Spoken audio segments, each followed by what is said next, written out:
तो आज है अहोई अष्टमी और सभी लेडीज़ को, जितनी भी ब्यूटीफुल लेडीज़ हैं, तो सभी को अहोई अष्टमी की ढेर सारी शुभकामनाएं और अहोई माता का आशीर्वाद हमारे बच्चों पर ऐसे ही बना रहे।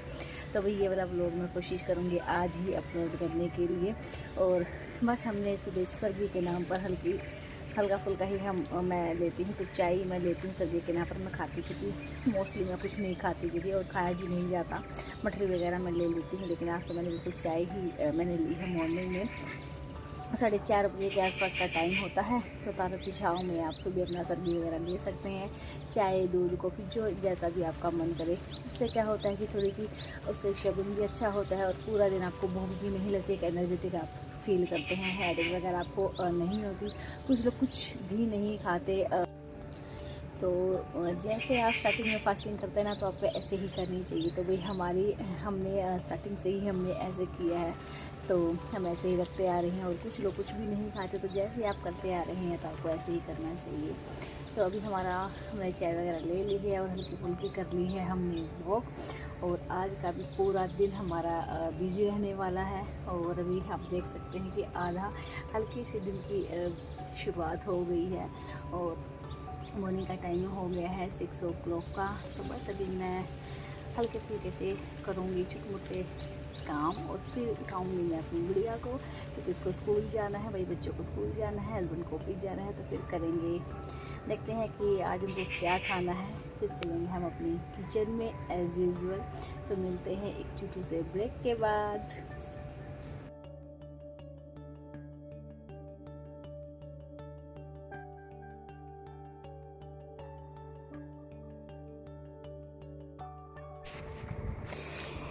तो थोड़ा सा अब कर लेते हैं हेयर मसाज। और वही हेड वॉश करना है, तो हेड वॉश करने से पहले ऑयलिंग तो मैं नहीं करूँगी, मैं लगाऊंगी हेयर सीरम। और ये ना काफ़ी अच्छा हेयर सीरम है और इसको लगाते हुए ना भाई मुझे हो गया 1 मंथ के आसपास हो गया है।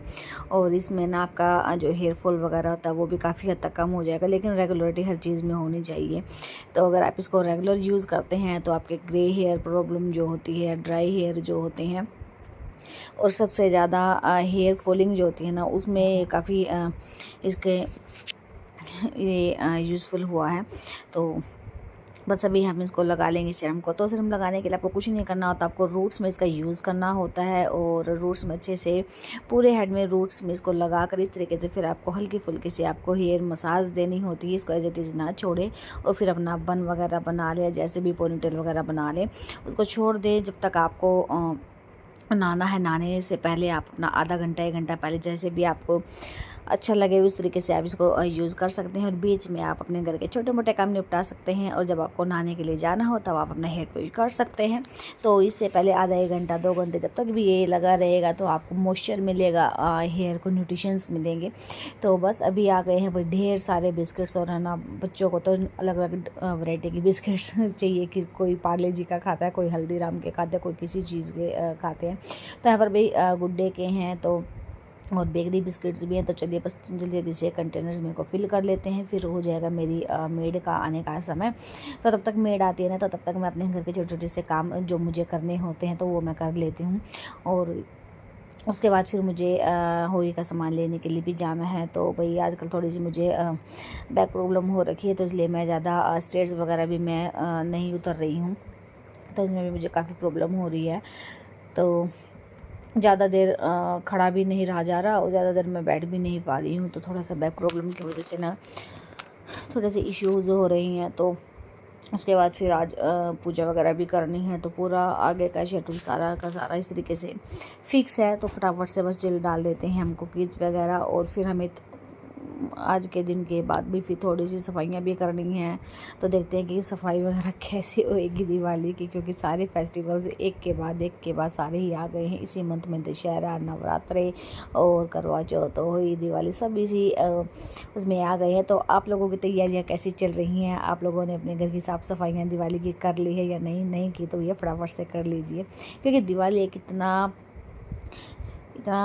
चार्मफुल होता है फेस्टिवल के ना, इसमें आपका कुछ ना कुछ करने का मन करता रहता है, कि आप कुछ ना कुछ अपना घर में अच्छे से साफ़ सफाई करें, अपने घर में नई नई चीज़ें लेके आएँ, एक अच्छा सा खुशनुमा सा माहौल हमारे घर का हो जाता है। तो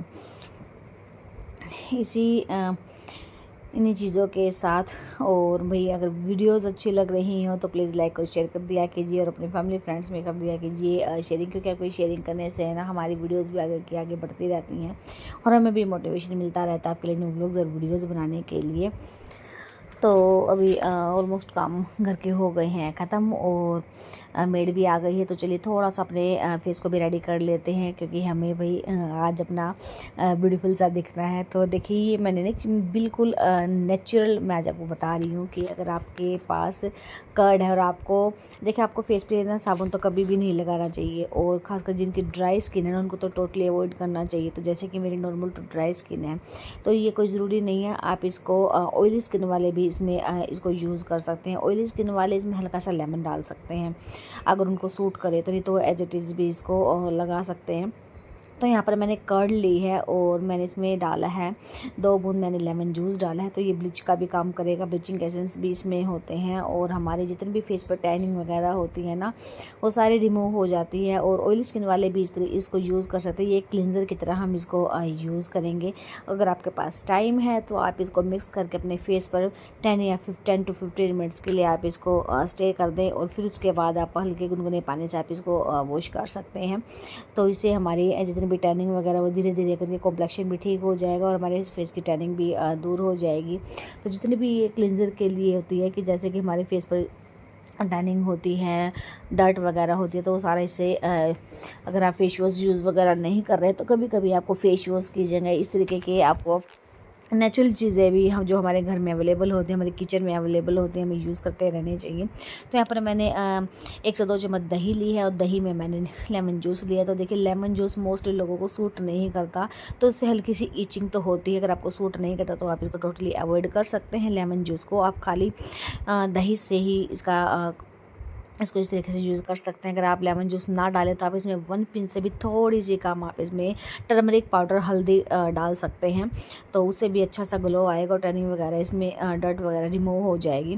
तो यहाँ बस मेरे पास 10 मिनट का समय था नहाने से पहले, तो मैंने सोचा कि चलिए फेस पर मैं इसको लगा लेती हूँ। तो अच्छे से मैं इसको रब करूँगी और छोड़ दूँगी 5 से 7 मिनट के लिए, फिर गुनगुने पानी से मैं इसको धो दूँगी।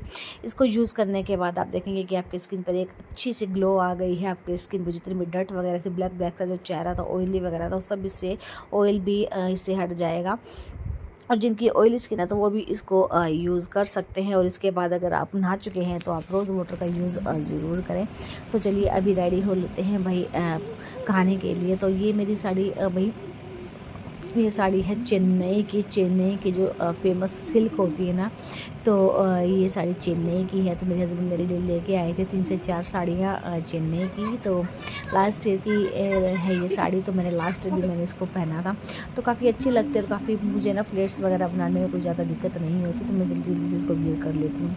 तो जो चीज़ें जितने भी कपड़े वगैरह हो तभी एक बार पहनने के बाद तो हम जल्दी तो उनको नहीं पहनते, लेकिन कभी ना कभी फिर उनको ऐसे ही यूज़ करते रहते हैं कुछ ना किसी ओकेज़न पर।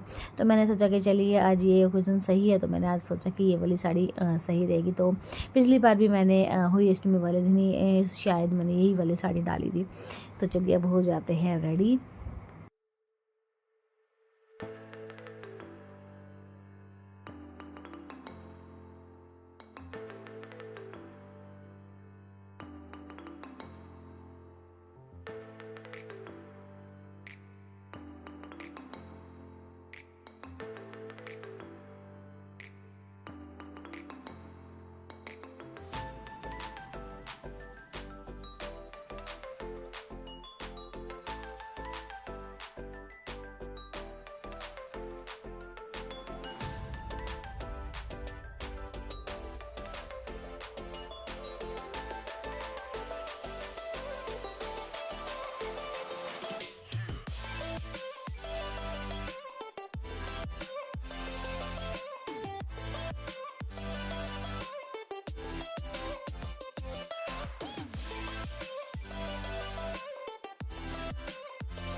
एक साहूकार के 7 बेटे 7 बहुएं और 1 बेटी थी। तो बेटी दिवाली के अवसर पर अपने घर आई हुई थी, तो वो दिवाली की तैयारियां करने लगी। तो उनको दिए बनाने थे, तो दिए बनाने के लिए मिट्टी चाहिए। तो मिट्टी लेने के लिए वो 7 बहुएं अपनी नंद के साथ किसी खेत में चली गई।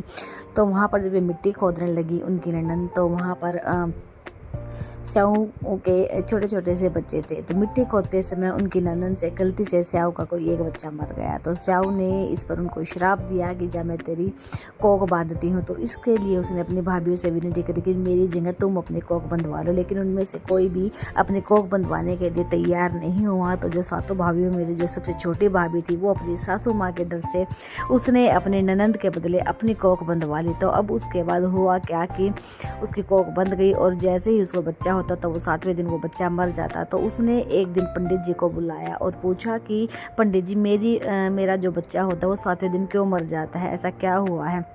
तो पंडित जी ने कहा कि तुम्हारी उन्होंने कोख बांध रखी है, स्याऊ माता ने तुम्हारी कोख बांध रखी है। तो जब वो तुम्हारी कोख छोड़ेंगे तभी तुम्हारे बच्चे जिएंगे। तो तुम क्या करो कि तुम काली सुरही गाय की पूजा किया करो और स्याऊ माता उनकी भाईली है, वो तुम्हारी कुछ मदद ज़रूर करेगी। तो वो अगले दिन तड़के ही सुबह जल्दी उठकर वो प्रतिदिन जाती और नहा धोकर और वो सुरई गाय के उठने से पहले ही वहाँ उसके सारे नीचे की साफ़ सफाई कर कर आती। तो प्रतिदिन वो ऐसे ही करने लगी। तो एक दिन सुरई गाय ने सोचा कि कौन है जो सुबह सुबह मेरे उठने से पहले ही मेरे यहाँ की साफ़ सफाई करके जाता। कल सुबह तड़के ही उठूँगी और मैं देखूँगी कौन साफ़ सफाई कर रहा है। तो अगले दिन वो तड़के उठी तो उसने देखा कि साहूकार की छोटी बहू उनकी वहाँ पर साफ़ सफाई कर रही है। तो उसने कहा कि तुझे क्या चाहिए, तूने मेरी इतनी सेवा करी है, तू डेली साफ़ सफाई आकर यहाँ पर करके जाती है, तो तुझे क्या चाहिए। तो उसने अपनी समस्या उसे सुरई गाय को बताई। तो साहूकार की बहू ने कहा कि स्याऊ माता ने मेरी कोख बांध रखी है और स्याऊ माता आपकी भाईली है। तो सुरई गाय ने कहा कि चल ठीक है, मैं तुझे अपनी भाईली के पास लेके चलती हूँ। तो वो दोनों चल पड़े और रास्ते में कड़ी धूप थी तो वो किसी पेड़ के नीचे रुक गए। पेड़ के नीचे उन्होंने देखा कि गरुड़ पंखनी के छोटे छोटे से बच्चे थे और साथ में ही सांप था। तो उस सांप गरुड़ पंखनी के बच्चों को डसने ही वाला था कि साहूकार की बहू ने उसको पकड़कर मिट्टी में दबा दिया। तो तभी वहाँ पर गरुड़ पंखनी आई और उसने वहाँ पर खून देखा। तो गरुड़ पंखनी ने सोचा कि साहूकार की बहू ने उसके बच्चों को मार दिया है। तब उसने सुरई गाय ने कहा कि इसने तो तुम्हारे बच्चों की जान बचाई है। तो इस पर खुश होकर गरुड़ पंखनी ने कहा कि मांग, तुझे क्या मांगना है, मैं तेरी सारी इच्छा पूरी करूँगी। तो उसने कहा कि मेरी स्याऊ माता के पास मेरी कोख बंधी हुई है, तो तुम मेरी कोख खुलवाने के लिए मुझे उस तक पहुँचा दो। तो उसने अपने पंखों पर दोनों को बिठाया, सुरई गाय को और साहूकार के बहू को अपने पंखों पर बिठाया और वो स्याऊ माता के पास उनको ले गई। तो स्याऊ माता उनको देखकर बड़ा ही खुश हुई। स्याऊ माता ने कहा सुरई गाय को कि आजा आ बहन, तू तो काफ़ी दिनों के बाद आई है, मेरा तेरे से मिलने का काफ़ी मन कर रहा था। तो उन्होंने वहाँ पर बैठे तो कहा कि मेरे सिर में ना बहुत तेज़ खुजली हो रही है, कई दिन से, ले मेरे सिर में सिलाइयाँ मार दे। तो सुरई गाय के कहने के बाद साहूकार की छोटी बहू ने उसके सिर में ढेर सारी स्याऊ माता के सिर में ढेर सारी सिलाइयाँ मारे। तो इस पर खुश होकर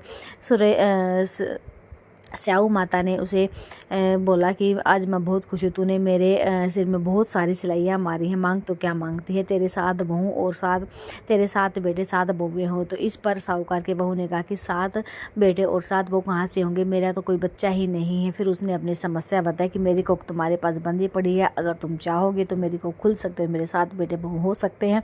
तो इस पर उसने कहा कि अगर मैं अपने वचन से फिरूंगी तो मैं धोबी के कुंड पर कंकड़ बनूंगी, तो इसलिए मैं अपने वचन से नहीं फिरूंगी। और उन्होंने उसकी कोख को खोल दिया और जब वह घर गई तो 7 बेटे और 7 बहूएं उसके घर पर थी। वो खूब उसने उजमन किया, कढ़ाई किया। तो इस अवसर पर होई माता की पूजा की जाती है। होई माता ने जैसे साहूकार की बहू की कोख खोली वैसे ही सबकी कोख खोले और सबके घर में सुख शांति समृद्धि बनाए रखे। तो ये दोपहर की कहानी होती है और इस कहानी को कहने के बाद हम कहानी कहते हैं और पानी पीते हैं। तो कहानी कहने के बाद फिर हम अपना पानी वगैरह ले लेते हैं और फिर शाम के प्रसाद की तैयारी करते हैं। तो अभी शाम का समय हो गया है, पूजा पाठ हो गई है, अभी तारों का निकलने का इंतज़ार है। तब तक अब हम किचन के काम कर लेते हैं, जो भी हमें प्रसाद में बनाना है। तो देखिए होई माता की आप कढ़ाई अच्छे से भी कर सकते हैं, जैसे आपको लगे। आप सब्जी रोटी भी बना सकते हैं, सब्जी पूरी भी बना सकते हैं, किसी के घर में मालपुए गुलगुले भी बनते हैं, तो जैसे भी आप बनाते हैं। तो मैं बनाऊंगी छोले की सब्जी बनाऊंगी और पूड़ी बनाऊंगी। और मीठे में भी आप कुछ भी बना सकते हैं, हलवा खीर जैसे भी आपके यहाँ बनता आ रहा है, या कुछ भी बना सकते हैं जैसे आपको ठीक लगे। खीर वगैरह भी आप यहाँ पर बना सकते हैं। तो बस अभी मैं कर रही हूँ किचन की में खाने की तैयारी। तो यहाँ पर भैया थोड़ा सा दूध का मैंने बनाया है पनीर, और ये पनीर मैं यूज़ करूँगी पूड़ी में। तो बस अभी फटाफट से भी कर लेते हैं खाने की तैयारी और फिर हम देंगे तारों को अर्घ और उसके बाद हम अपना खोलेंगे व्रत। तो आज का व्लॉग जाएगा इतना ही। व्लॉग अच्छा लगा हो तो लाइक शेयर कर देना। फिर मिलते हैं जल्दी एक न्यू व्लॉग के साथ, एक न्यू वीडियो के साथ। तब तक के लिए थैंक यू सो मच।